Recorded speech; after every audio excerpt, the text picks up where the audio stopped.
is unfair, but the people are. The more power that they gain, the more greedier they become. Justice seems to be just a word. If only this life were a movie where the heroes would win and villains would lose within 2 hours.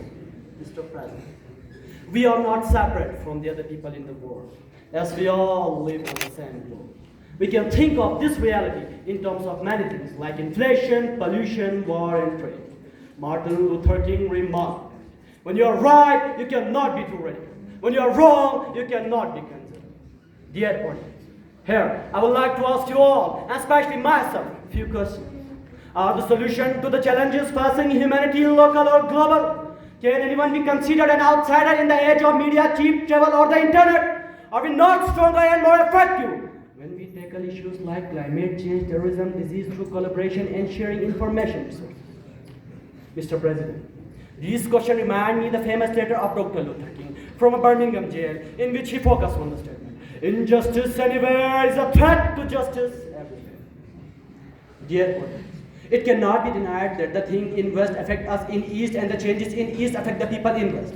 Inflation in America can trigger economic crisis throughout the world. A polluting factory in China is harmful for the people living in Europe, as the toxin travels from one place to another place. War between Iran and USA will lead to global crisis. Similarly, low production in Japan will affect the trade between many countries in the world.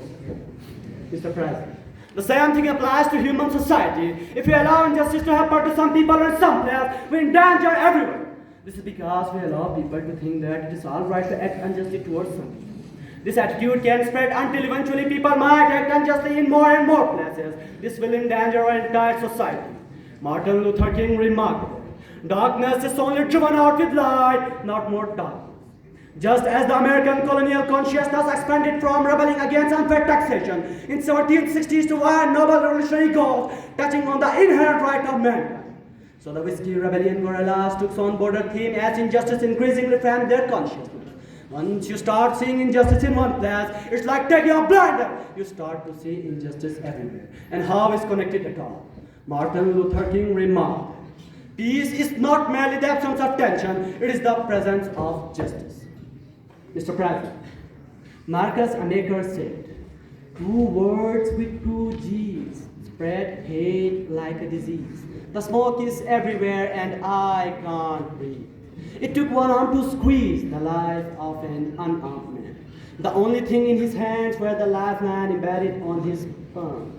Now we stand on the front line singing the songs of injustice. We are slaves to the melody and will hum the tune while digging graves for another land that is gone too soon. That is gone too soon. Dear audience, it's our duty and social responsibility to oppose injustice anywhere we see, because it could end up harming us directly or indirectly. Thank you.